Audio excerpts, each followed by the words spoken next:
It is 10 o'clock and this council workshop is called to order. How we're going to proceed is the staff will do a presentation uninterrupted. Following that will be questions from the council. One thing to clarify, in these workshops, there is not public comment, public involvement. It's restricted to council and staff. But allow that, can't we? If we were council, that's what I was told. you know, my predecessor didn't do it for that Pratt, but it has to do with just the nature of the meeting. It's an occasion where staff and council can sit down and I would suggest that we do as we've done in the past. No comments from the public, but there's the council meeting and personal appointments with staff, that kind of thing. Okay, well, George and I tried to call special meetings so there could be public input, but we were denied by what we were told as council, but I think it was mostly staff because we never really got a fair assessment of why the meeting was canceled. We're given 3 different reasons, and none of those, in my opinion, really applied, but. Okay, all right. So we'll play by your rules, but it's not what we requested when we Okay, first requested good, this meeting. good, thank you. Mr. McDaniel, you want to begin? Yes, so this will be a collective presentation, just like the write-up of the report. Just some opening comments, and then we'll be involved in presenting it. So these particular reports were issued as a direct result of questions and comments from council members Rudy and Voelkel. I would say most of these questions have been answered in the past, either one-on-one or council meetings. A common theme that you'll see throughout is that we work with people to try to resolve issues. Sometimes those issues go on for months, whether they're code enforcement issues, utility billing issues, platting issues, to try to clean things up as opposed to go straight to enforcement. It's just our practice here to work with people. We have a relatively new team in place in development services in particular, but we've been working diligently for several months on various process improvements, and you'll hear more about that from Guillermo. So all of our improvements, whether it's in development services or citywide, it's kind of a 3-pronged approach. It's the processes, obviously, which we're re-engineering. Guillermo's taking the lead in that with the employees themselves, who are becoming green belts and certified to use the methodologies that he teaches. And then codes. You know, we've got codes dating back to, in some cases, 1983 for the subdivision code. There's been several attempts to update the zoning code, which have failed. So we're dealing with codes that we have to do workarounds with, which creates inconsistencies and problems, and then that carries over to processes. So you all have appointed a code review committee to try to get through some of that and improve those codes. And then staff. We've had, as I mentioned, several new staff members to come in, be a part of the team. They have inherited a lot of things that have pre-existed that we're trying to clean up now. We try to be very thorough and open in our responses to the questions that we've received in the interest of full transparency and moving forward rather than continue to revisit matters that we've already been addressing or are being addressed. Again, this will be a collective effort. So we move now to the first set of questions from Mr. Voelkel regarding the chamber sign. Because Mr. Barudi's last question was very similar, or set of questions was similar, we'll actually address both of those at the same time. So not long after the chamber sign was permitted in error, in January I signed Guillermo Garcia to perform an analysis of what happened so that this process might be done and it might be re-engineered to prevent something coming about again of a similar nature as far as an error. We used this work that he had already begun as a basis for responding to specific questions later posed by Mr. Traub's emails, resulting in a separate report which was provided. At this point, Guillermo has already worked with development services staff to revise the permit process for signs, the permit review for signs, and the inspection process for signs, so that's now in place. Next, the city attorney will address questions related to variances on signs and suggested enforcement action related to the chamber sign. And then Guillermo will go into some detail regarding his assessment or report. So, Mike? First, I thank you all.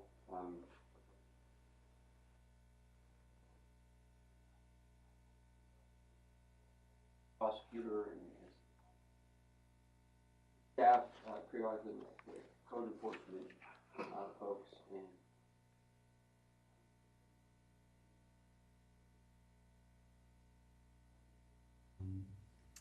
aspect of a city, both a city and a private corporation, in terms of their service and their work product and the review and the way they advise people, the way they work with people, and their ease to work with, and certainly their accountability, and I enjoy working with them.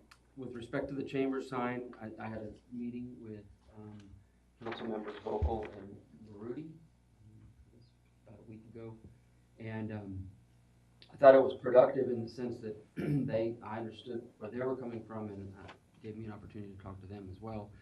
I'm not going to get into the details of that, the specific details of that, but with respect to the chamber sign, obviously it's not in compliance with our current code. We find ourselves in a bit of a difficult, problem. Not that cities don't face this at times.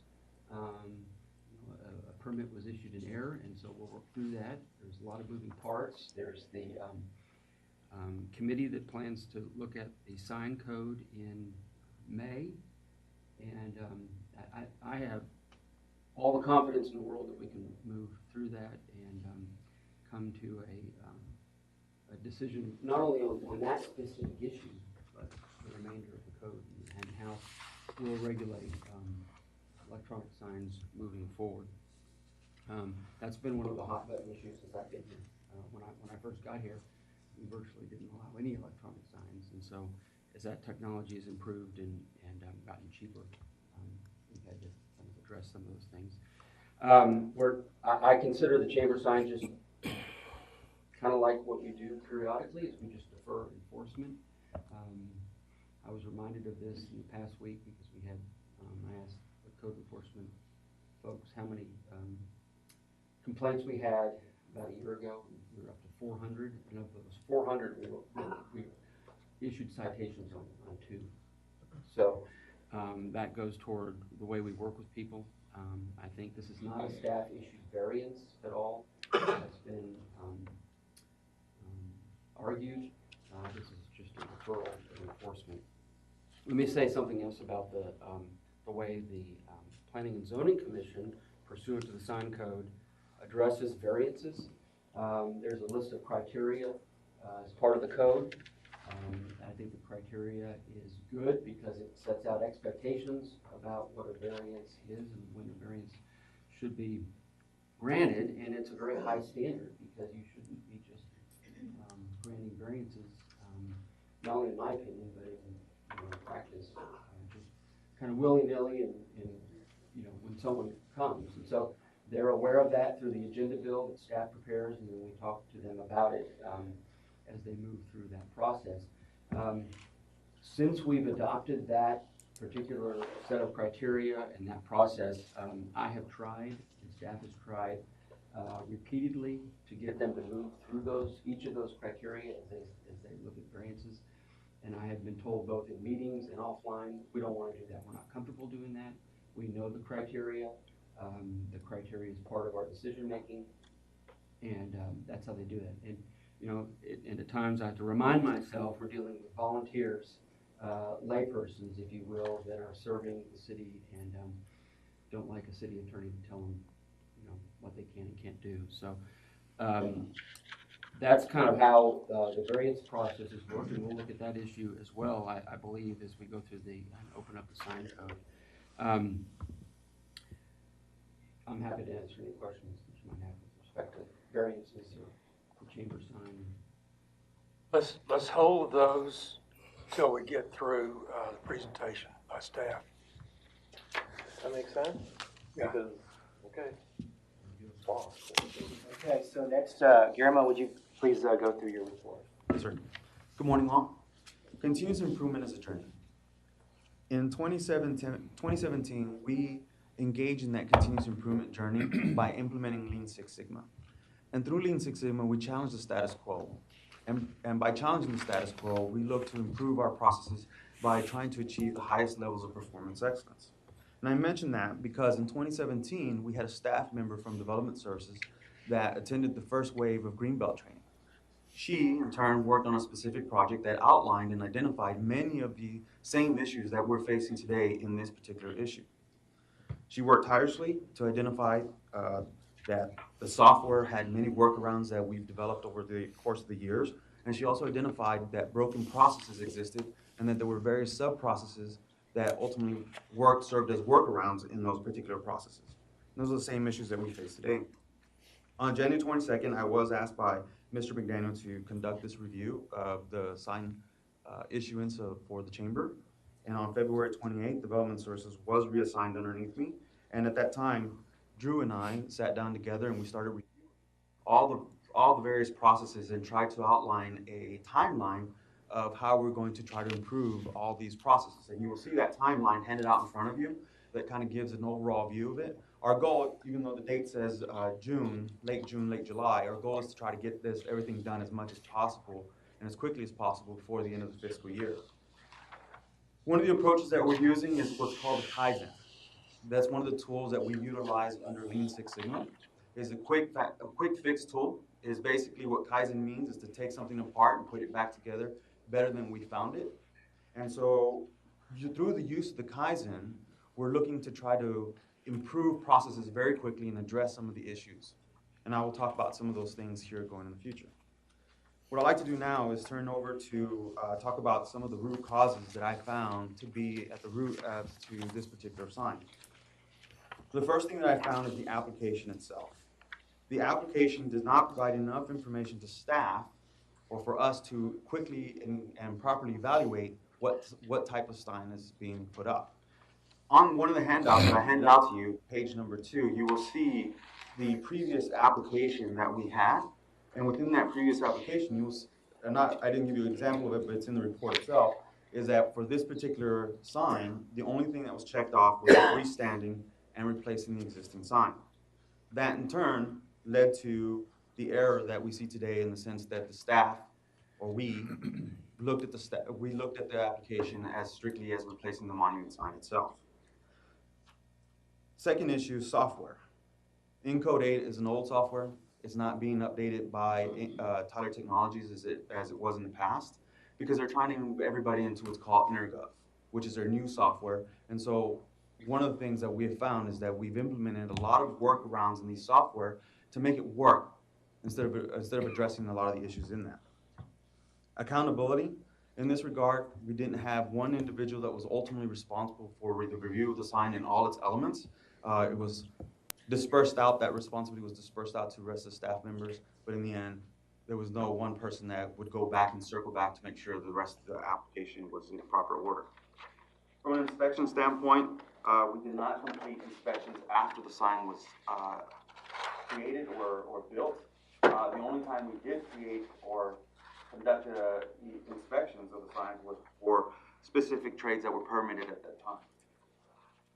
Inspections, we've implemented a new application, and you'll have an example of that in front of you as well. And in this application, we've identified the type of signs that are there, from awnings to electrical signs, monument signs, so you have a chance to select all the ones that do apply for you. Try to improve this application as we received some recommendations last week to try to do that, and we're going to try to incorporate them and move forward. The software, this is more direct result of the project I mentioned before and the work that Trina did. And so this software, what we're going to is called My Government Online. We're looking at deployment of My Government Online in late April, and we look forward to working with the community as we transition into that new software as well. From an accountability standpoint, one of the things as part of the projects that we're working on is to establish new procedures, new standards, new forms, new work instructions as needed, so that we can specifically outline who's responsible and what requirements are necessary to complete those particular processes. From an inspection standpoint, the chief building official is now responsible for ensuring all construction and sign requirements are met. And staff has currently been directed to inspect all signage after it has been installed in its different locations. Excuse me. I will now answer some of the questions directly from Mr. Traub's email. Question number 1, do you believe the chamber sign permit was oversight, or do you see why? I question everything about it. I go back and talk about the previous comments I made about the potential root causes as to why this sign was permitted in the way it was, because of the application, the software, accountability, and of course the inspection process itself. Question number 3, why are contractors in Kerrville paying permit and inspection fees when the inspectors fail to catch signs being put up larger than they are permitted? To ensure that all contractors installing signs that are in accordance with the ordinance, we will be inspecting all signs after they have been permitted and they have been completely installed. So they have to come in and request that inspection. Question number 4, the state of Texas regulates licensing for all sorts of contracts, electrical, plumbing, HVAC, signs. Why does the city of Kerrville not uphold or enforce and require the same things? In the city of Kerrville requires that all contractors, regardless of the trades, must register with the city. We do not require additional specific licensing because the city recognizes that licensing established through the state of Texas is good enough. Question number 5, excuse me. Carrying an electrical sign contractor license is something that is required by the state of Texas through TDLR. TDLR is the Texas Department of Licensing and Registrations. This comes with several expenses, including insurance requirements, surety bonds, licensing fees, etc. How is it fair that I have to pay all these fees when my contract competitors don't? I did speak with a representative from TDLR, and they did communicate to me that a contractor, a general contractor, can install a sign except for the electrical portion of the sign. At that point in time, he has to get an electrical sign contractor that has a license, or a licensed electrician to come out and install the electrical portions of their signs. Question number 6, every other city I work in Texas requires my company to provide a copy of our ESCL or ECL in order to pull any electrical permits. Why does Kerrville not require this from all contractors who want to sell or install signs, as the state of Texas requires it? The city requires that all contractors submit a copy of their license to Development Services.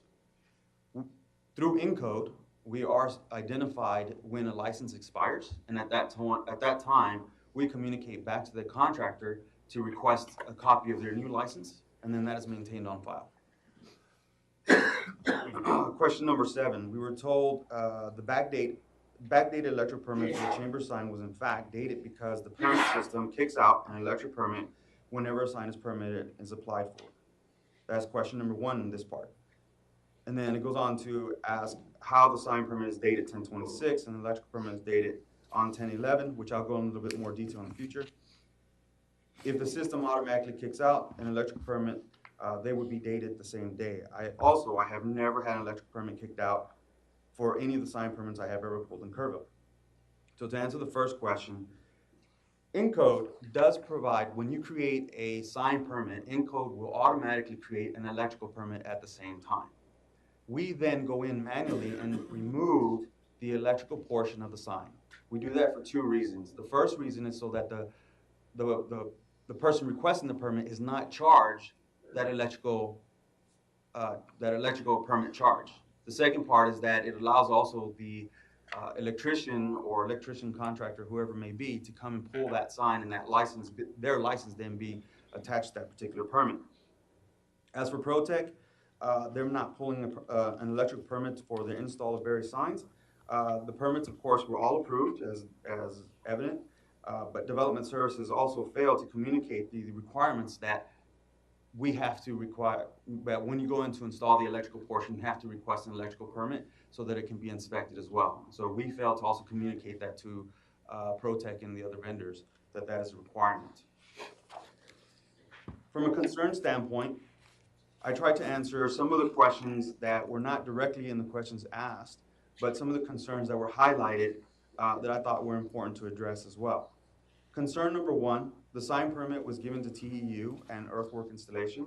TEU was the actual designer of the sign. They contracted with Mr. Carpenter, who then subcontracted out his work to Earthworks, who came in and demoed and constructed the new frame. DW Electric was then subcontracted to complete the electrical work for this particular sign. And again, according to TDLR, a general contractor can install and build the electric sign.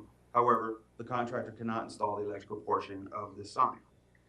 What makes the ordinance confusing and previous installs by Protec? The sign itself can qualify for 3 specific types: a monument sign, an off-premise sign, and an electric sign. Each of these have specific requirements that have to be met. The application itself, as I mentioned earlier, only stated that it was a freestanding and then a small note on the side that said replacing existing sign.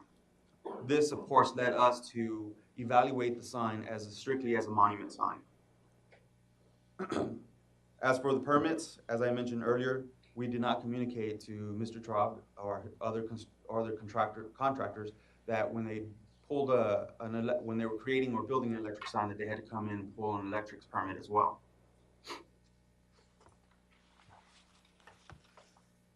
Concern number 3, dates on the permit not coinciding on the electrical permit.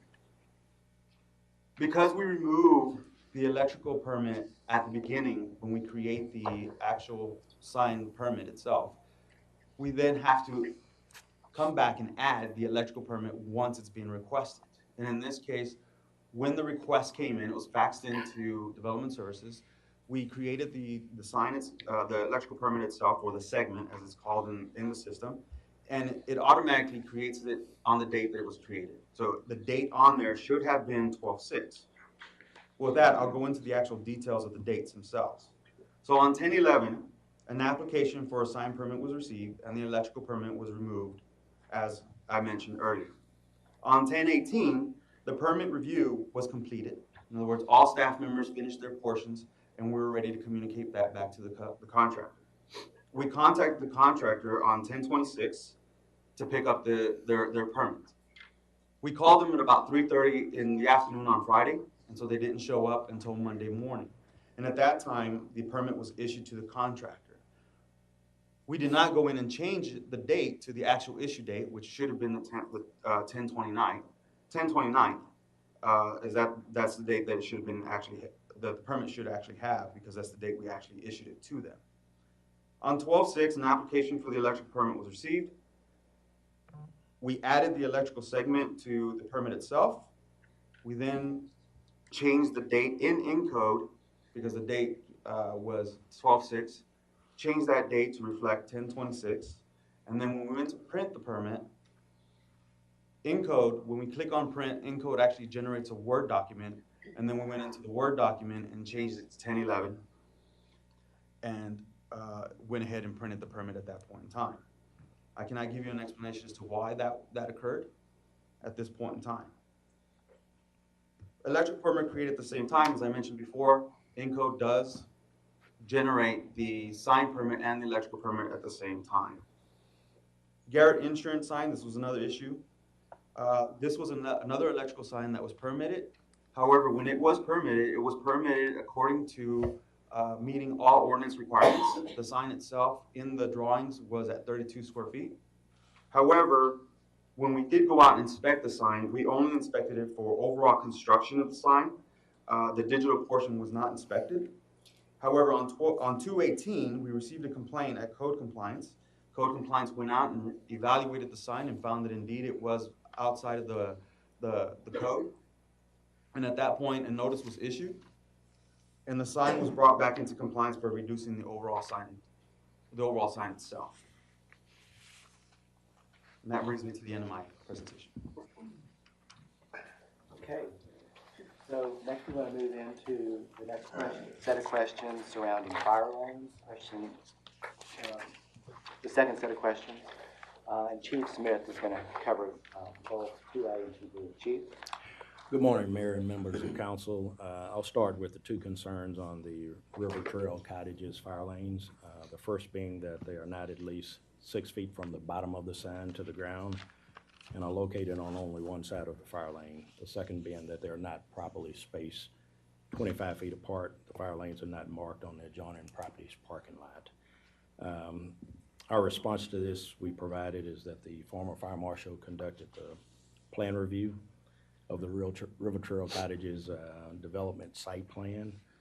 Upon final inspection, these issues were addressed with the property developer, and he was informed that they had to be corrected. After the current fire marshal was promoted in July of 2018, the property developer was contacted a second time regarding the incomplete fire lanes. At that time, he stated he would make the corrections once the adjoining property resurfaced its parking lot. Since that time, the reinspection has been rescheduled. It was conducted on March 14th, 2019, last Thursday, and those infractions are in the process of being corrected. The second concern deals with Peterson Plaza does not have painted stripes on either side of the fire lane. During the time this was approved and completed, no current staff, the fire chief, fire marshal, development services, city engineer, or city administration was involved with this project.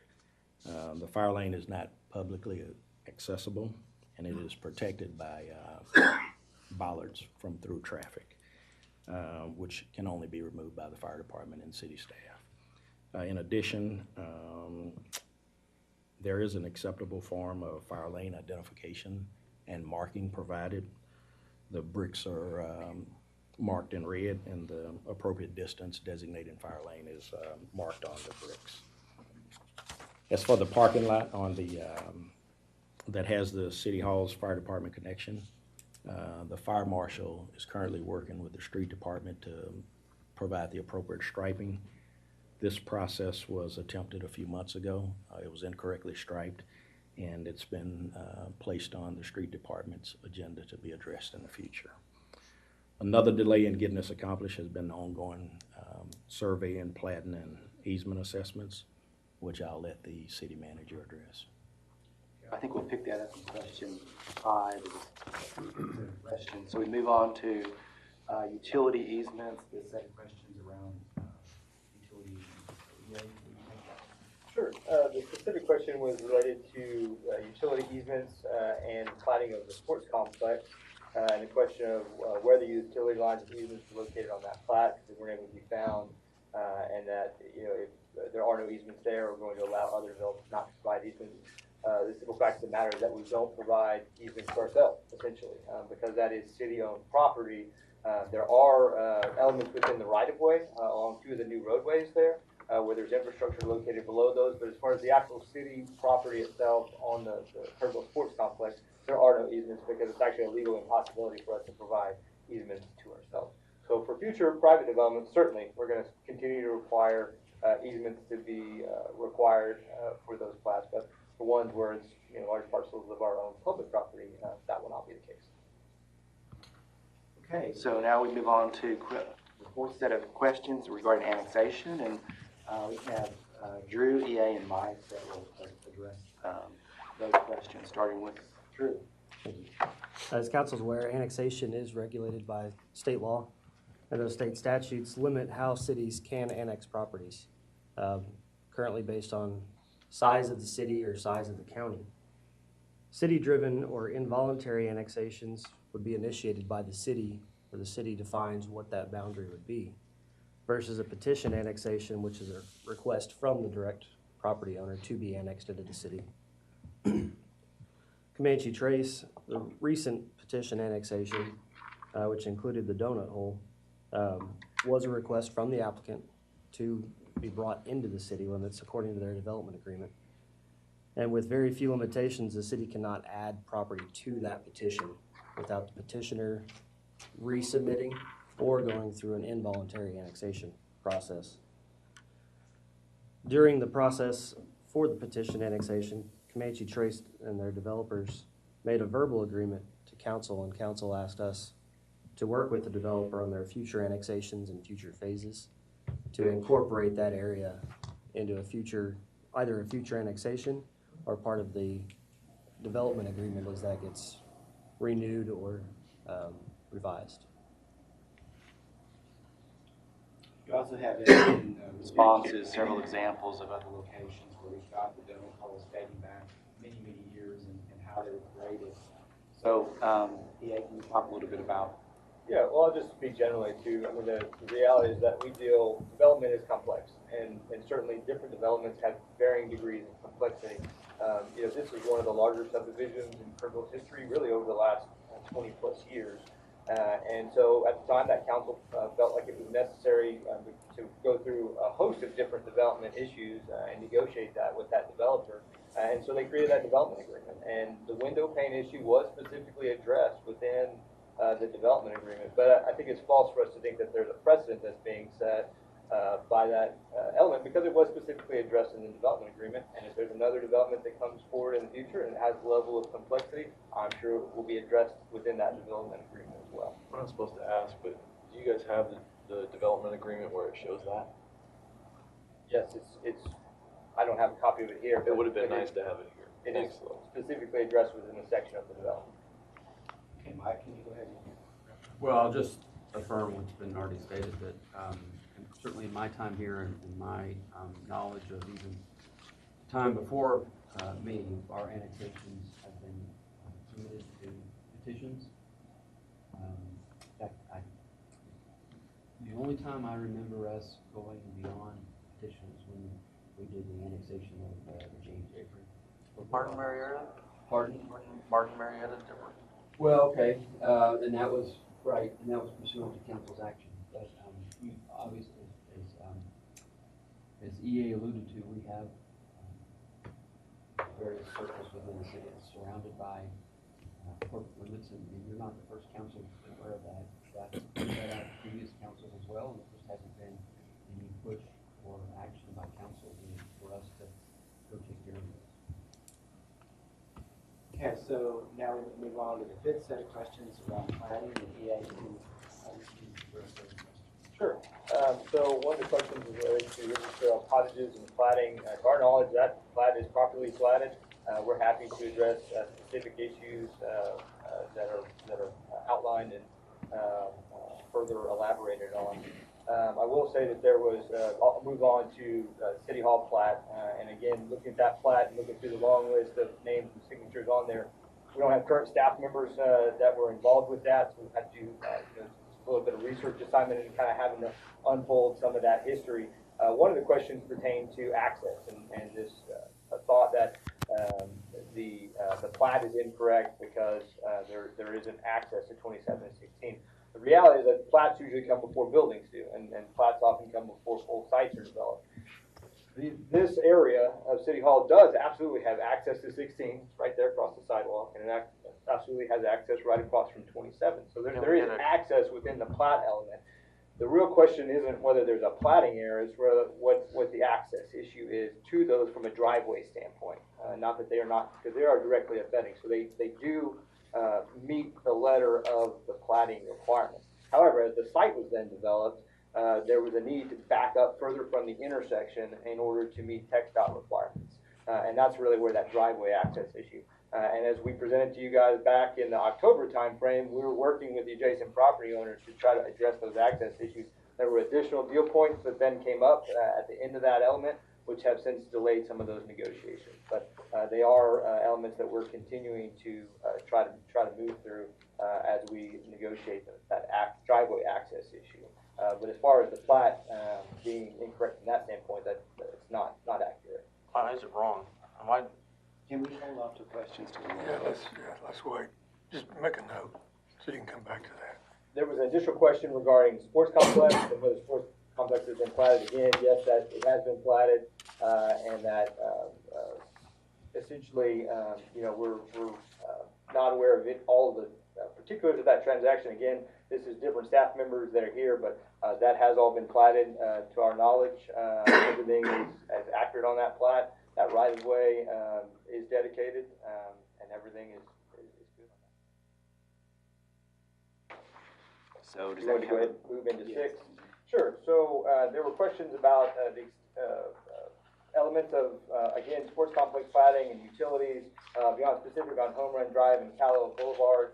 Some of the utilities in the area are dedicated, again, within Home Run Drive and Calabula, because that's public right of way. And so we have various infrastructure, not only the street, but water and sewer and other elements that are within that right of way section of the overall sports complex plat. There is additional infrastructure that has been installed in that general area. Some of that infrastructure has been inspected as it was going in. It has been connected, and we've allowed for temporary connections, for instance, to the water mains for construction purposes. And this is not an uncommon practice. We've done this in other areas. We did this at Medina River Estates here recently. However, that infrastructure, in particular that water line, has not received final inspection. So before that final inspection occurs, and before there's a whole host of punch list items that will be required, including the allowance for that to be within an easement, before we allow it to be fully utilized with a permanent account and a permanent connection. So it's not an uncommon practice, and it's one of the ways that we've received policy direction from the council to be business friendly and development friendly and construction friendly, and that's one of the ways that we achieve it. Okay, so before we move on to Councilmember summary comments on Mr. Velko's question. So just to reiterate, the council has appointed a code review committee for development related codes. Software is being installed, as you've heard. Fact is, we've inherited a lot of broken processes that have existed for many years. Progress, but it's not going to be fixed overnight because it didn't get in this fashion overnight. But I'm pleased with the plan that's been outlined, particularly for development services. And as has also been mentioned, development services is now under the direction of Guillermo to make sure that and it's an all hands on deck endeavor from development services with all the employees actively participating.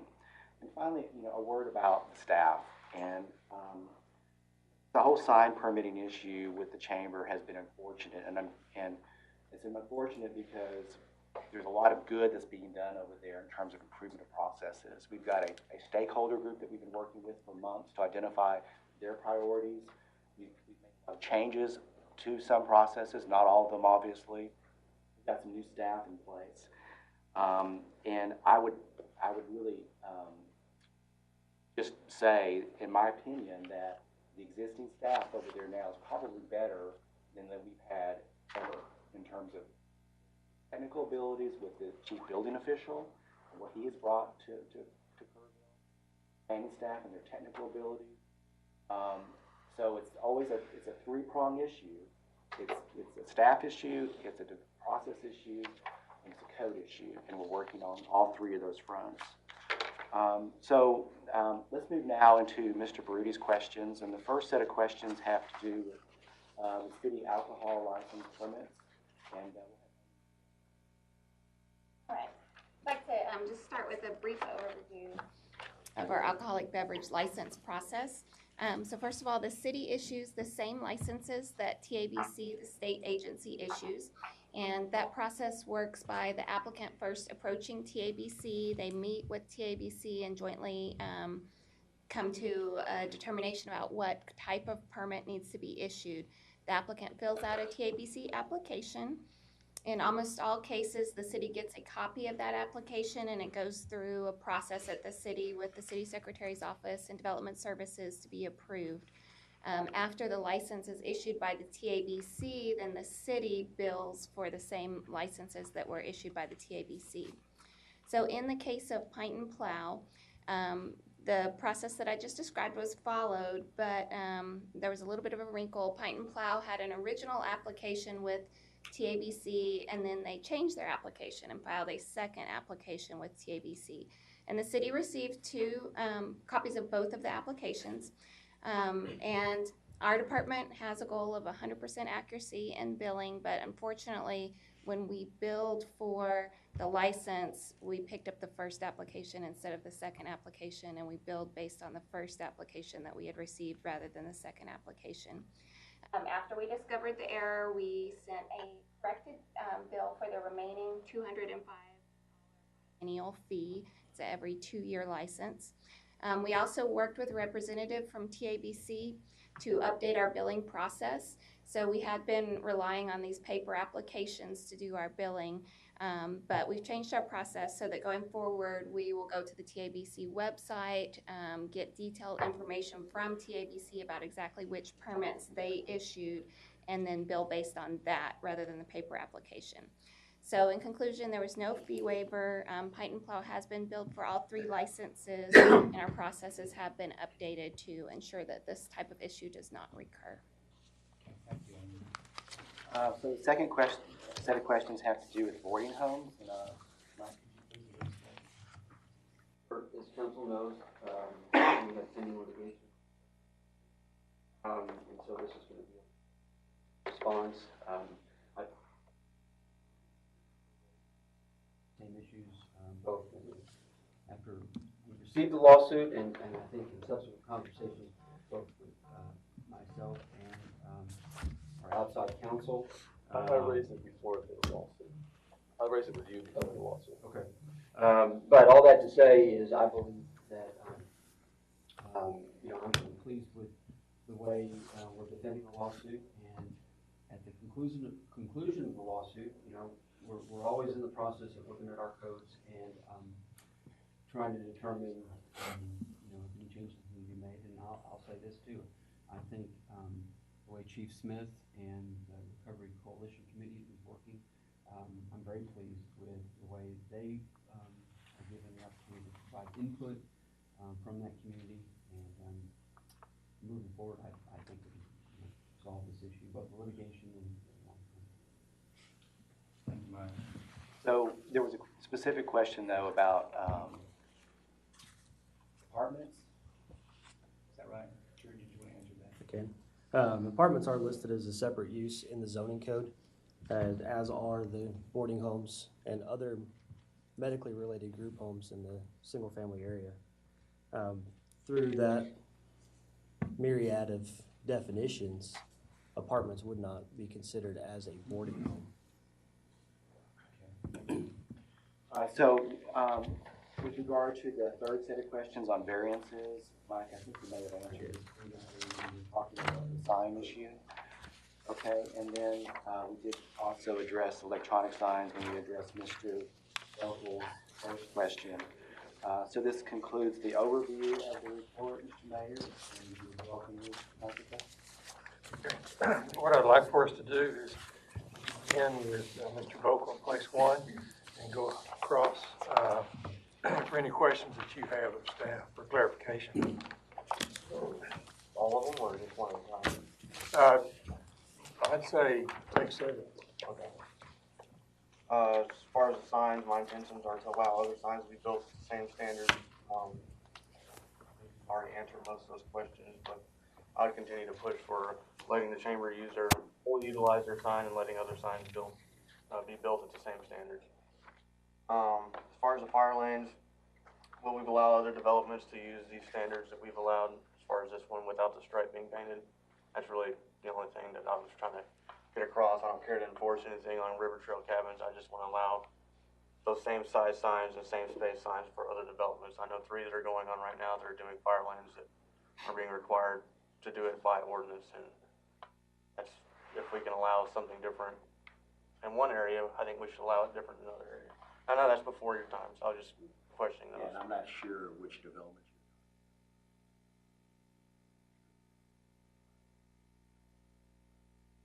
It's not a red painted stripe, it's red. It's marked in the appropriate locations. We feel that that's adequate, but I'll be more than happy to take a look at the other developments that you're talking about. Okay.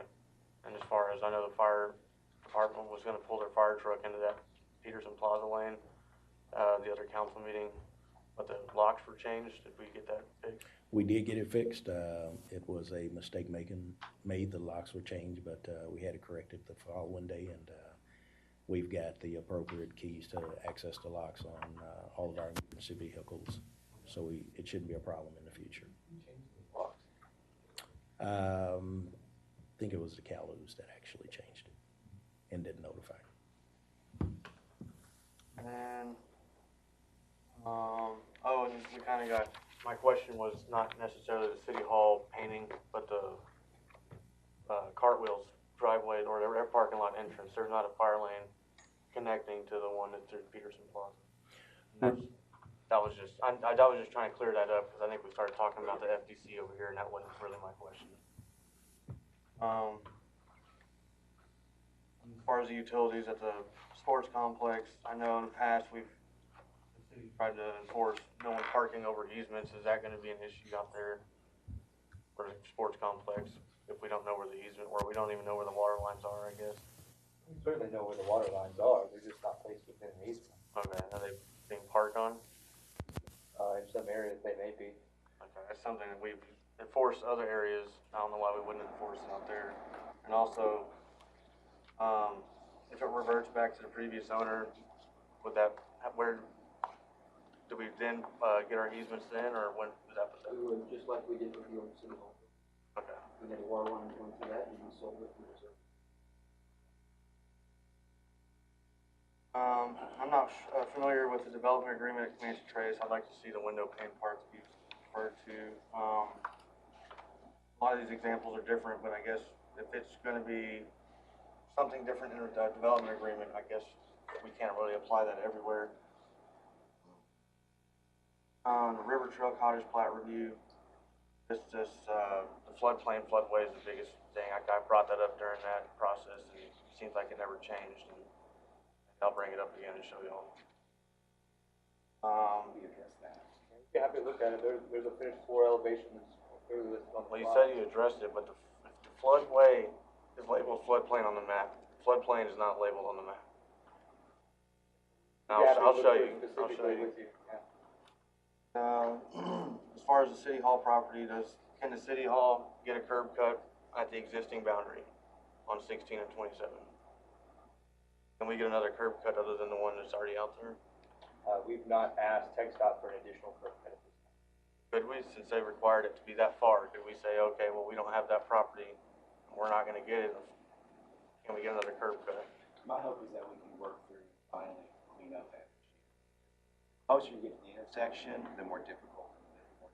That's my question, do you think we can get one?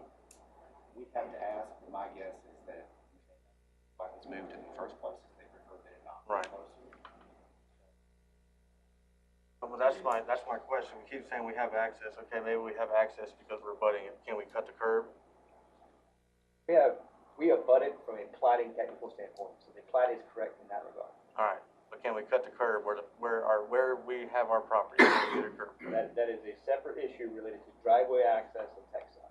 And we're working through the driveway access issue through negotiations with the adjacent property owner for the driveway that exists today. Allow me to jump in here, because I don't wanna have to rehash this particular point. Yeah, go ahead. I'm not done with that. Go ahead. Yeah, cause the reference to being correct by the platting regulations, you actually cited the incorrect place, cause the regulation you guys cited had to do with being exempted from having a plat, or needing a plat.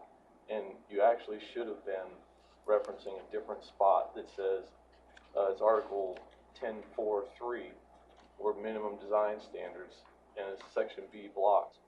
And it says that insofar as practical, side lot lines shall be at right angles to street lines or radial or curved street lines. Each lot shall have access to public street. That's not where the word access is defined as you guys put in there. This is actually talking about having actual access to a public street, not abutting, having access to it. And as he asked, we don't have documented proof that we'd be able to make a curb cut. So we don't really have public street access right now. I understand what you're saying. What I'm saying is that the code you referenced, absolutely, that is considered access to a public street when it directly abuts to it. No, it isn't. You can look at the code you put in there, it was 10.4.1. That's the one that's about exempting from a plat. You can go look that up, we don't have to argue about it now.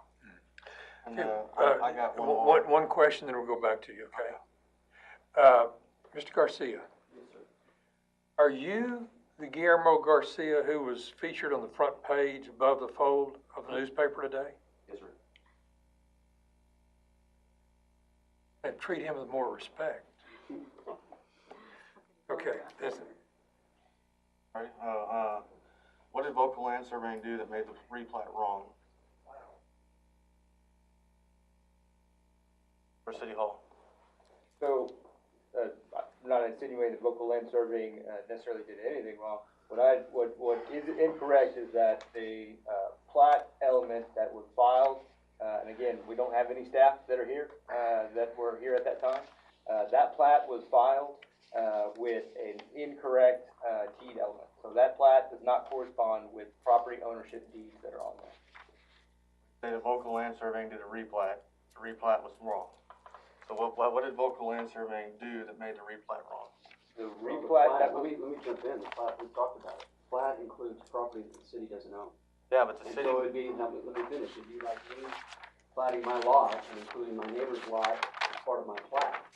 And I don't know what the context of the discussions were, what the scope of those services were, but that plat was filed in the property records, and we're gonna have to. I wanted to show y'all, this right here, the certification says Todd Parton signed for the city saying that they own the property that was platted. So I don't understand why you're claiming that Vocal made a mistake. This reads that way. It doesn't say anything about that. It just says plat was surveyed by Vocal Land Surveying, period. Plat was recorded, and however that plat was wrong. I think what's wrong is the city signed This saying plat they own is the wrong. property. This plat is wrong. Yeah, but it and does a not non- say that. And a non-surveyor signed it. Signed his It would be ownership. like- Just, let me finish. It would be like me, again, hiring a surveyor, in my opinion, I imagine you all have standards. It'd be like me, you know, as a layperson, now I do this on a routine basis, it'd be like me as a layperson, like my wife, signing a plat, which includes property that I don't own. I think that's an issue. Not casting aspersions, we can get it fixed, but I don't understand why the plat was prepared in this manner. Because And we right don't there, have any- it says we it don't right have- there. The city manager signed saying he owned that property, saying the city owned the property. Well, You wanna read the We can certification, debate, it's right you know, there. what happened in 2012. We're debating from now why until you the end of singled time, out but somebody that you this don't is- know the a proof plat of. was, pardon? I said, we're debating why you would have singled out something that you didn't- admittedly don't have the backup for. We're talking about a 2012 issue. I know We that, have talked about, I've probably spent 3 hours on this just with you two. not with me. Well, I'd Okay. like that, It's I'd just like that. frustrating because this plat is incorrect. And whether you did it or someone over at Vocal did it, I don't know.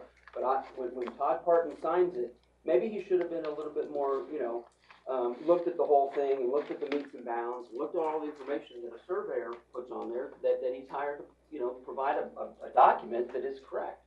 I don't know.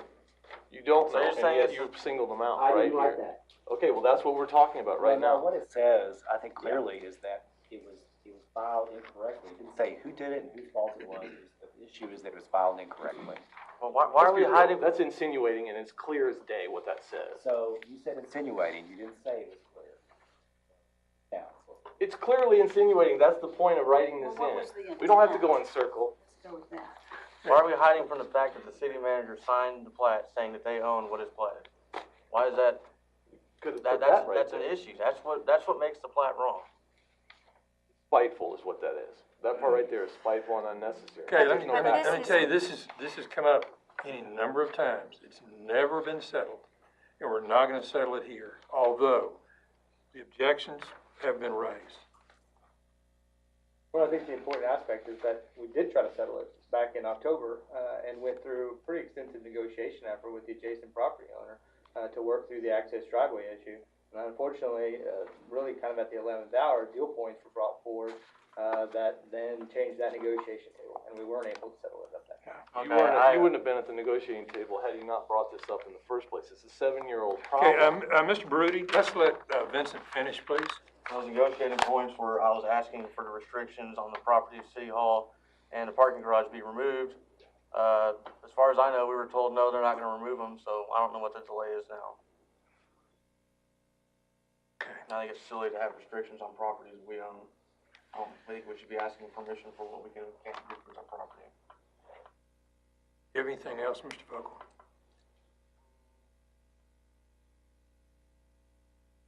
Not necessarily, that's fine. Okay. Mr. Baruti, I'll pass for right now.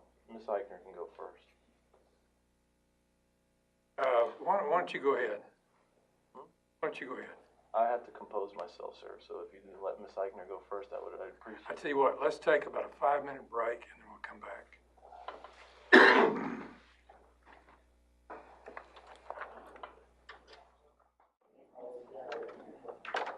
Okay, I didn't register the time we left, but it's 10:55. We are back in session for this workshop. Rudy. All right, so, overall, there's basically, I mean, the specifics of the examples kind of misses the point of the whole thing, which is that we, whether leadership wants to admit it or not, we've been applying codes in it. They've cited some, excuses for why things have happened, but, as I said in an email yesterday, it kind of conspicuously leaves out leadership. And that's really where it needs to start.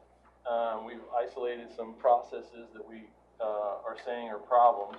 We've known they were problems, as has been said up here repeatedly. We've known these were problems for a very long time, yet leadership has taken no steps to change those processes until now, after being forced to do so by something that kind of blew up in our face. And sitting on council, I take part responsibility for that, not getting council to have the will to clean up some of these processes. I will say that in my very first meeting with Mr. McDaniel, when I first got on council, and he was relatively to Kerrville, I was asked what my goals and accomplishments were going to be, and I remember saying to him that I don't have any specific issues other than to streamline processes and remove ambiguities from the codes so that staff could actually force codes or follow codes without having to interpret them as they go. So to get to some of the specific ones that have been talked about today, we talked about the donut hole situation and annexation of Comanche Trace in particular, and we were given prior examples of donut holes that were created. Again, it sort of misses the point of really what the problem was with that donut hole. I don't know if anybody recalls, I'm sure Mr. Hayes does, because we added a whereas clause to our most recent one with Comanche Trace, talking about, was it Local Government Code 43057, which basically, it requires council to make a finding. Doesn't mean you have to actively do something, but you have to understand that when you approve the ordinance, you are, by definition, making this finding, that donut hole, creating that donut hole is a public, good or purpose, or I forget what the actual words are. In any case, the historical ones that we apparently had created before, most recently at the Heights, and they named a few others. Council didn't actually make that finding. It wasn't in the ordinance. Nothing in the minutes that says they were doing that. So they actually were annexing those, creating donut holes, when they really, by law, didn't have the right to do so. So it's a consistency issue is what we're really talking about. When we did Comanche Trace, we added it in. Most likely, can't prove it, most likely because Mr. Vogel had brought it up at the, just prior to us having the first reading. And maybe that's what got it put in there, and that's great. The boarding home, Mr. Brody, excuse me, I thought this was a time for questions no, regarding these things. this is a time for discussion and action. So we're reviewing the packet, and the annexation was something that we've talked about. I'm reviewing and discussing it, and I've just done that one. Now I'm going to talk about the boarding home permit. Well, I would still like for us to move on with questions to the staff. We've got them here, and that's what this was all about. They asked us to, we asked them to provide. Discussion and action, review and discuss. That's what I'm doing. Well, They I were would my like to, questions, I they would got like to see more responses. questions, if you would. Well, isn't that why we were here? The questions are mine to some of them. Well, but I thought So there I'm would be responding additional to the questions. Go on with what you're doing. Yeah. So the boarding home permit thing, if you go into the definitions of our zoning thing, it's the claim, the question. Okay, so I'll ask it as a question. Aren't apartments, multifamily, an apartment is defined as a dwelling unit. An apartment complex would be defined as a multifamily dwelling unit. or dwelling. A boarding home is, by definition, a multifamily dwelling as well. And so I question where you're pulling out that they are somehow different. All three of those, multifamily, apartment complex, and boarding home facility, are all an equivalent description of a multifamily dwelling. So let's get in. Yeah, and let me say this. George, a lot of time is up, but it's not, because, you know, I want you to raise the questions that you feel like are important to this whole process. Do I get to decide what's important? I mean, But, yeah, you do. okay, well then. let Okay, me go but you through got a all. question to whom? Anybody, I don't remember Sounds who like brought it up. maybe I guess it one of was y'all Drew, I can guess, that answered it. I guess I'm supposed to really ask Mark, because that's really where we ask. What is the question again? It's about the definitions on multifamily and. How, yeah. in the context How of come boarding homes. multifamily, an apartment complex, and a boarding home facility are not all considered multifamily dwelling units equivalent? Generally speaking, a lot of our current definitions in the zoning code. But the definition of an apartment as a specific land use is a complex with multiple units in a multifamily fashion on a single lot. Boarding home itself is defined as a residential unit with more than one unrelated persons, or more than 2 or 3 unrelated persons by a separate agreement. Generally speaking, a boarding home is going to be in a single-family zoning district in a single-family home, which is not the same as an apartment. They are both multifamily. They do have multiple unrelated people living together. Whether it's in one unit or a complex of units like an apartment would be, but they are not one and the same land use, and that is the distinction between the two. The definitions may overlap, but the application is far from the same. The application, but where people go for consistent application of it is to the definitions, and they are defined the same. It's not just the definitions, it's the definitions, the land use table. Correct. The licensing requirement for boarding homes, it's a combination of factors, it's not just one. We don't define apartment complexes, we define multifamily dwellings. Correct? And that's Okay. not the same definition as a boarding home. No, they're equivalent though. By definition, they're equivalent. You've got boarding homes, you've got an apartment complex that fits the definition of a boarding home facility. It's simply an establishment and including a residence or dwelling that furnishes in one or more buildings to persons under separate rental agreements. That is the definition of an apartment complex. It is the definition of a boarding home facility. And therein lies our problem. It's not just they're overlapping. So that's the reason that we actually do have boarding homes in town unpermitted. Enough said. Moving on to the next one. They're not boarding homes, they are. It's enough said, sorry. That's not correct. That's incorrect. That's incorrect. It's And incorrect. you've raised this issue before, and I've addressed it before, and I'd like to move on because we have pending litigation. I think I just said that's enough, right? So I was moving on. Thanks for holding us back. Those are not boarding homes, they're unlicensed, they are apartment complexes. Okay, let's move on. Thank you, sir. The PUD variances, been brought up that the criteria is a must-have. It's in the ordinance, it's a must-have, must use the following criteria when considering. So again, commissioners need to understand that if they, it says, must follow the criteria when considering a variance, and no variance may be granted until it makes the following findings. Which means, if you're granting a variance, they need to understand that they have signed off on making these findings. If these findings are contrary to what the applicant even puts in, then I find that to be a problem that staff, it's not council's job to corral P&Z to follow the guidelines that are here. They can make their own decisions, but they do not understand, because I've watched you explain it to them, they don't understand that by granting the variance, they have to make these findings. Because they've asked it when the Peterson came up for their pole banners, and they all seemed surprised that they had to make the finding of each of them.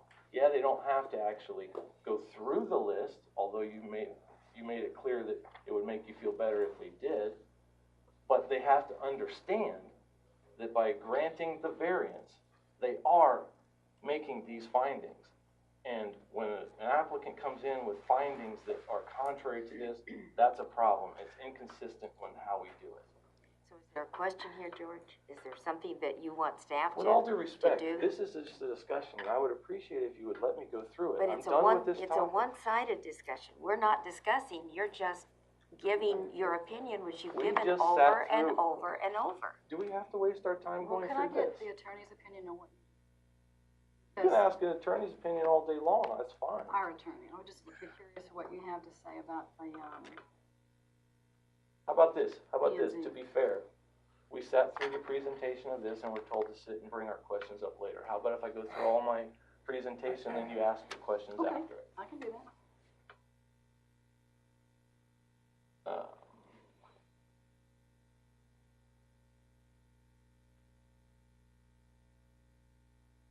Something in the, well, we'll leave it go. The chamber sign,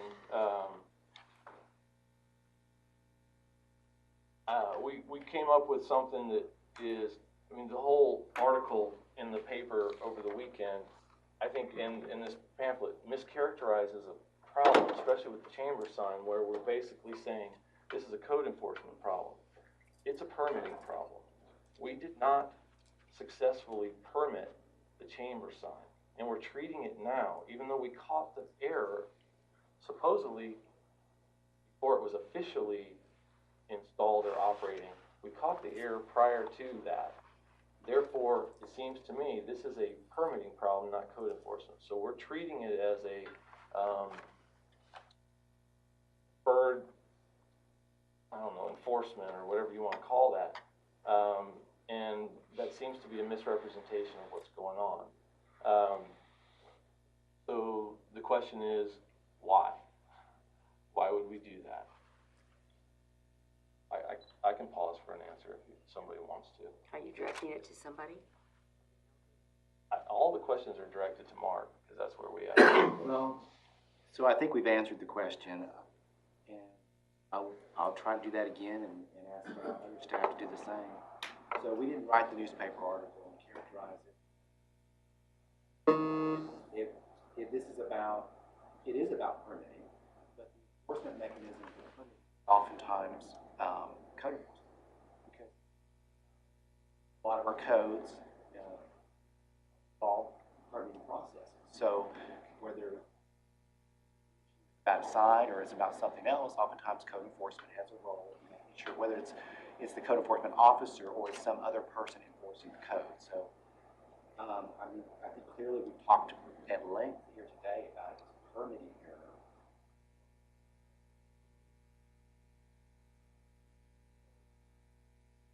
Or how to further respond to your question beyond. Okay, because you're getting confused by the words that I gave you, which is basically not the newspaper only, but this right here and what Mike has already said, which is that we view it as deferred enforcement of a code enforcement problem, which is after something's been permitted. You wouldn't do, if someone applies for a sign, you wouldn't apply code enforcement, you would apply permitting practices. And what we've done is applied code enforcement to something that is a permitting problem. And it's opened a window for other signs to be treated differently, and that's the problem. So if that doesn't help clear it up, but we can move on to the next question. I don't agree with that logic. Okay, if you can, just run through it quickly if you would.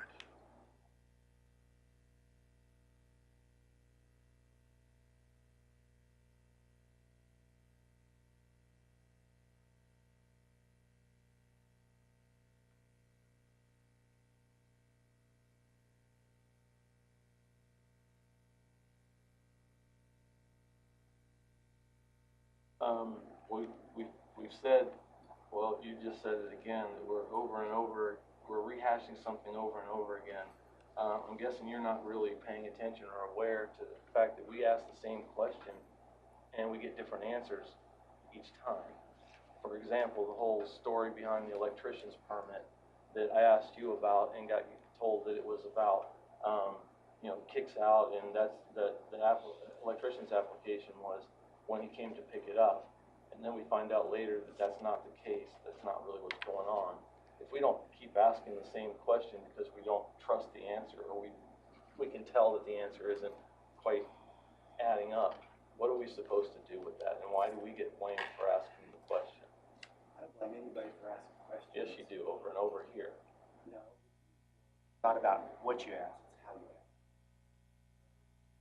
Talked about this at length in personal conversations and emails. As far as the whole questions about the permitting process, we've answered those time and again, and I just don't think that you're satisfied with the answer. As far as the kick out comment and the dates, that's exactly what he has in his report. It talks about my reference to kicking out of the electrical permit as part of the issue in the process. The fact that we had a workaround in terms of the dates that are on the permits. He went at length to describe that. Today, and when I asked about it, 3 weeks ago, I got a different answer. I don't And think so. I don't think you're inconsistent answer. Want me to read from the email? I don't wanna waste our time doing that. They're inconsistent. I don't believe they are. Okay, let me say this. You know, we've had 2 extensions on time, we're at 3:50 now, we got 3 more, council members to hear from.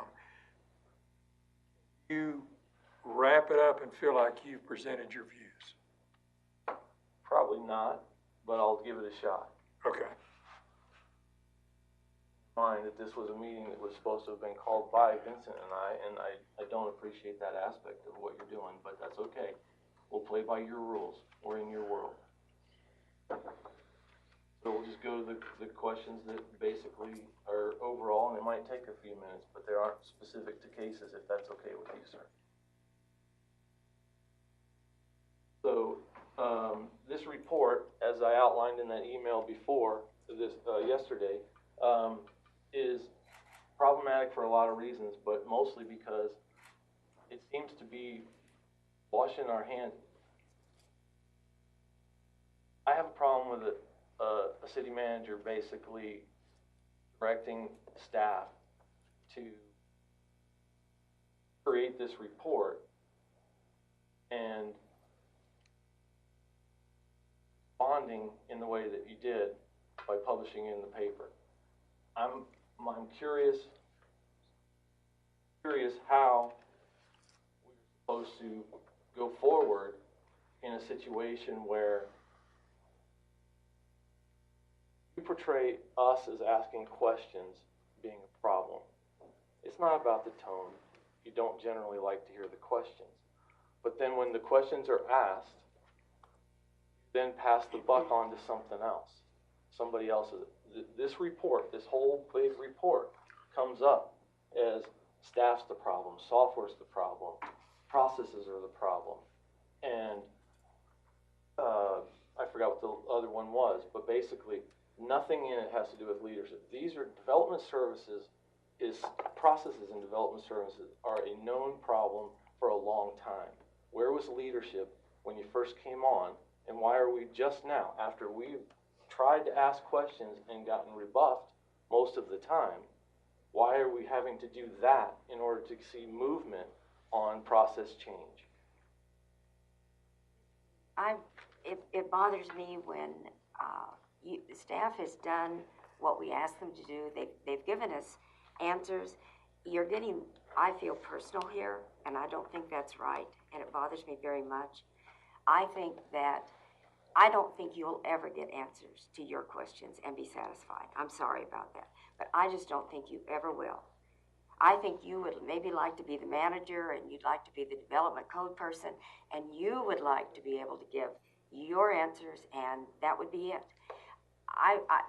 This bothers me very much. This is not what we as a council are supposed to be doing.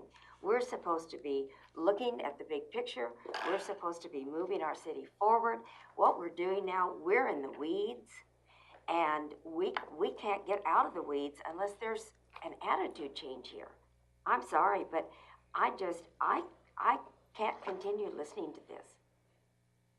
Okay, well, I'm sorry you feel that way, that you would take a personal stance when in trying to stop something else. I'm not in the weeds on this particular question. our job on council, as you're bringing that up, is to direct one person to implement our policies that we set. And they're doing that. And I'm, as a part of council, allowed to ask the questions why we Yes, are you are. being blamed for asking questions over and No. over. You're Okay, asking, you're Wait. continually bashing and continually rehashing things that they've given us answers to, George.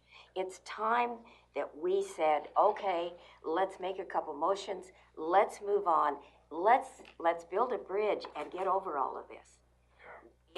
You're absolutely right. And just because you don't recognize, excuse me, am I not allowed to speak here? You've done all the speaking so You far. just broke down my question and Yes, cut I did. into it. So Yes, am I allowed to did, sir. respond to I that? did. Yes, Can I I did. respond?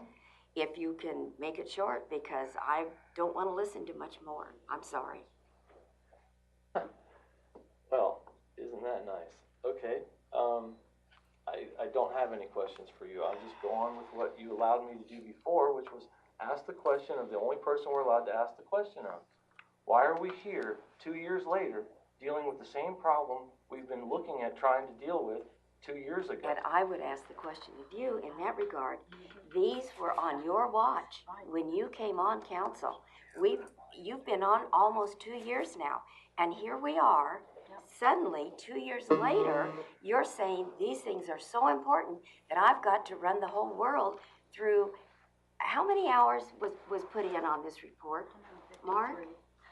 How many hours? About 150 hours. 150 hours, and how many And dollars? the reason for that is what? Okay, hey, let me, I'm not, what I would like to do, I'd like to make some comments, and then we'll move to anything else Ms. Ackner has and Ms. Seigerman. I want to acknowledge that a head-scratching mistake was made on the chamber sign.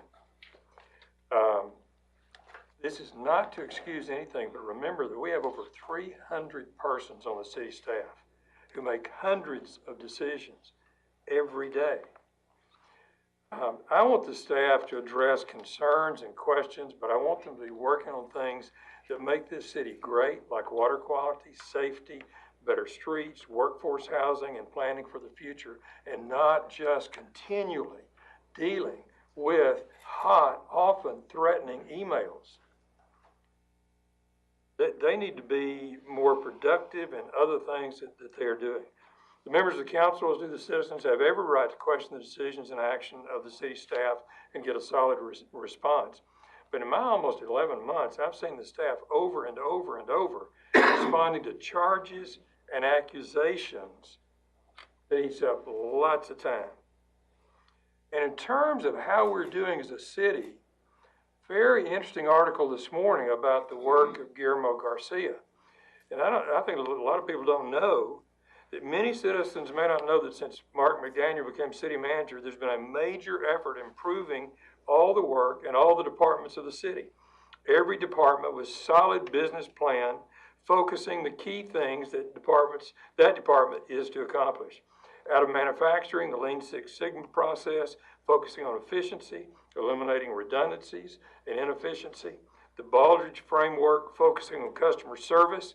The group of builders and developers working with the development services.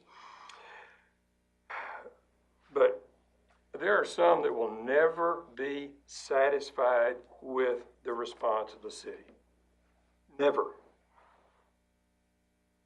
And will argue it from now on. Yes, we should question the staff and expect full and reasonable responses in a timely manner. But with all the rancor and going after the staff, this council is like a car going down the road with the emergency brake on. Let's deal with the problems, but let's stop rehashing everything disagreed with.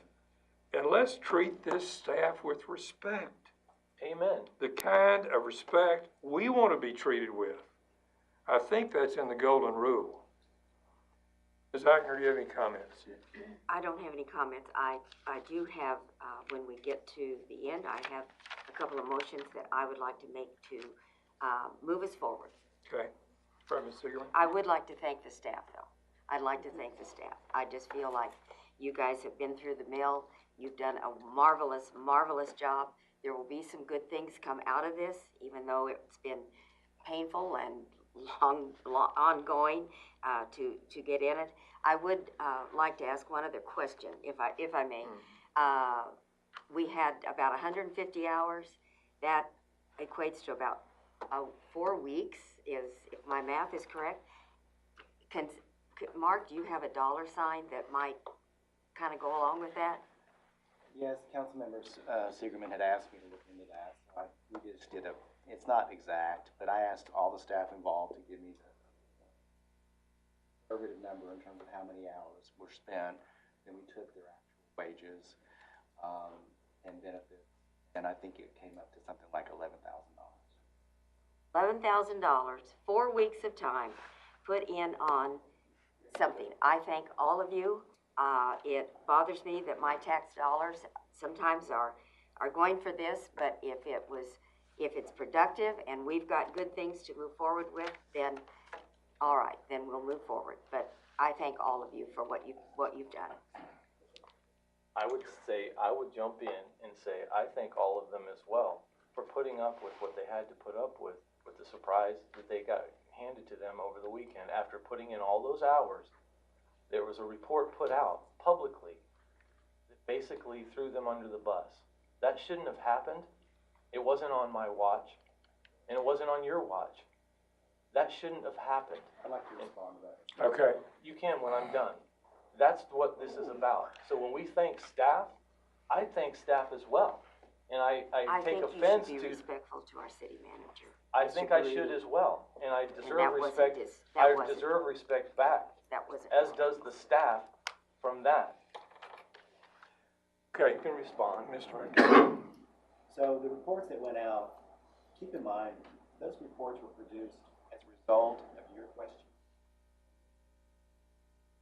You can't just sit there and just take it on the chin as far as misinformation. It's about truth, and it's about shining light on what really happened. So that's why Guillermo went in and he did his audit. He started that way before y'all even asked for it. Just like these process improvements, we've been at it for several months now. It didn't happen as a result of your questions. We've been doing it for months. You all approved a contract for a new code rewrite months ago. We budgeted for it even longer ago. So these are place and been happening for several months. This isn't just in reaction to. I don't mind questions. I really don't. And in fact, that's your role as council member to be asking these questions. It's again the matter of how they're asked and how they're repeatedly asked over and over and over and over again, even after the council's deliberated and made a decision, like on the whole annexation, those issues, which we're still hearing about. So, as far as the reports and the staff involved, the reports reflect facts. We're not pointing anybody out as this person made an error or that person didn't make an error. We're trying to get at the heart of what the real issues are. And the only reason they were made public is because they were trying to respond to your questions and your allegations. So, Guillermo had intended to meet with staff last week, half of the route was spring break. We met with them first thing Monday morning, we talked to them about it. I think they had a good meeting. But, again, the reports were in response to your questions. Okay, Ms. Sigerman. I actually have some questions, and one of them is about the new form, the new permit form. The pre-existing form had an area for the applicant to sign, putting some responsibility on the sign company or the person requesting the permit. I was wondering why that wasn't on here somewhere, because I actually think that's a good exercise to have that knowledge that even if they didn't really do what they were supposed to as far as check whatever their knowledge should be of our current ordinances, I think it's good to have it on there just to, is there a reason? It's actually there, it's Oh, it just is? on, this is page 1, I Okay. didn't print all of it, it's a 3-part page now. Okay, And so, I have an actual copy of the full ordinance that has all the requirements and sign-offs. okay, good. You didn't print the last page. The other thing I picked up on was the ProTech permit did not kick out an electrical permit, is that correct? Or they Removed didn't? it. When those permits came in, the sign permit was created and the permit was created as well. Then we removed the actual electrical permit from the software. So that way, in this case, Protec would not be charged the electrical permit during the permit review process. But then they come back and get an electrical permit, They should. and then they pay for that as well? Should. Did that happen? Find myself there. Okay, Can I'd I love to speak have. for a minute? Is that okay? I don't think we're supposed to allow anyone to. No, no, but- We can allow it. So I'm silent. no. We Yeah. can. I will comment on one thing. We as Development Services did not communicate that to Protec or any of the other sign companies to do that. So they were not aware of that. And so Protec in this case did not do anything that we didn't ask them to do. But because are they were not aware of it now? I'm just. They are now. Okay, so, Okay. All right. anyway, just placing responsibility where it should be. I feel like that all council members should have an opportunity to ask questions and on any subject or on any topic. But after 153 hours of staff time to respond, equating to almost $12,000 in taxpayer money, I think it's time to move on. It's enough. Sometimes I'm afraid maybe your point's not taken, or perhaps you don't like the answer. Can I get So lied to? I No, I think the don't. city has made organizational changes, created new applications and obtained new software, among other things. So now it's time to let the city staff do their job. Today's workshop was actually scheduled to discuss a pavement plan, but we put it aside for now to answer these pressing questions. Imagine all of the other projects facing the city, which have been put aside for now to deal with these repetitive questions from these two council members. The signage ordinance review is currently underway, and the goal to improve it started long before your questions came up. In my experience in business, when you have questions or concerns, you go to the person who might have the answer and you discuss the issue. To my knowledge, Mr. Baruti will not meet with the city manager one-on-one, but prefers to send 4- and 5-page emails with what I consider unprofessional comments intertwined within them, which does not build good working relationships. But still, Mr. McDaniel has asked many times for you to come and meet with him to one-on-one discuss these issues. So I would simply ask that, should we dwell on this mistake? No. Should we pick up on the improvements we made and go on? We should. Because we have trails to build, we have neighborhoods to improve, we have police stations to build, roads to pave, housing to construct, and we're losing time. So I would say we move on. Thank you. Okay. Ms. Ogden? In an effort to move on, I have, can I do a 3-part motion? I have a motion that has 1, 2, and 3. Okay, and I'm gonna need a little bit of help with a couple of these, because I'll need answers. So the first thing that I would ask is, This is a motion? this is a motion. Okay. I move that our consultants be asked to expedite review and responses to the signed portion of the codes and bring that back to the Code Review Committee by, and Mark, I need your help here, 2 months? They're gonna take their first shot at it on May 9th. May 9th. Okay, so what would be, if we said we want them to do this as quickly as possible, to review and respond, end of May, middle of June? What's a good time? What I had outlined in the weekly report to you all last Friday was first meeting in July, I believe. It would get all the way through the process, because you got 2 readings on an ordinance and it's still gotta go. Could skip maybe 1 process in there and do it even sooner. But we were just gonna try to roll it in as part of the open house as well, the public forum that we'll have on the zoning code. Okay. So, you know, my sense though is that the committee may want a little more time with it, just to squeeze it in. There's more to do with the sign code than just the electronic. Yes. But we would commit to trying to expedite it, yes. Okay, then I'll just, I move that the consultants be asked to expedite review and responses to the signed portion of the codes and bring that back to the Code Review Committee as soon as possible then. The second part of my motion would be that I move that staff be required to provide a report regarding ongoing improvements in in the code development department and processes. And again, I guess, Mark, I need to go to you.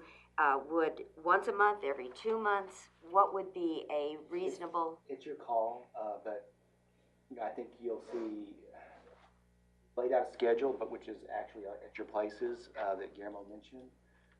So probably every 2 months. Every 2 months? If you want to go more often than that, that's fine. Okay, all right. Every 2 months? Yeah, that's Okay, good. let's say every 2 months. Then the last, part number 3, I move that the questions that have been asked and answered today will not be placed on a future agenda or workshop agenda unless done so by the mayor, council majority, or the city manager. You need me to repeat those, Shelley? No, it's okay. I know that's a lot, so. Can you, I would ask that you break that up into 3 motions. Well, let me just read the 3 again, and we'll put them in one and do that. You don't need to read them again. I just don't want them in Do you together, need to but you, that's hear them okay. again? Put them Okay. together. I think you're gonna be giving them to Shelley, and it's already recorded anyway, Okay, so. good, okay. So anyway, I don't agree with your last motion, so I'm gonna vote against it. okay. All right, you're putting that into one motion. Any 3 parts. discussion of that 3-part motion? Yeah, I don't agree with the last part. I think if a council member wants to bring something on the agenda, they should be able to. Yeah, that's a ridiculous addition, Yeah, but so. we're talking about things That's we've already fine. Things discussed. that- and No, voted yes. on. no, what you're talking about is trying to shut down members on council. No, Sure, we're yeah. talking But that's about okay. these. Thing is Your that motion's we're good. not Go trying ahead. to shut you Good, down. good, okay. Sure, yeah. All right, all in favor of Need a that? second, need a second. I'll Yes, second sir, that. okay, second. All in favor of that 3-part motion, let it be known by the raised hand. Okay, and all opposed by the same sign, and it carries 3 to 2. Okay. All right, Mr. McDaniel, do we have anything else to conclude in this No, workshop? sir, there is another workshop this evening, though. 4:30, Yes, sir. okay, all right. Are we allowed to speak at that? I don't know. If we can't make it, can we cite 3.4 and take it off the agenda? Talking about- On the procedure rules, if we can't make an agenda, if we can't make a meeting, we can ask something to be pulled off the agenda. No, we're not allowed to use I it. know. Today? I- I'm good No, trying to this give is you- It's those P and two Z. No, Yes. committees. Assigned. Yeah, okay. So pick and choose when you can use it. It is, That's your interpretation. it is 11:39, and this I cited it on the workshop evaluation. is concluded.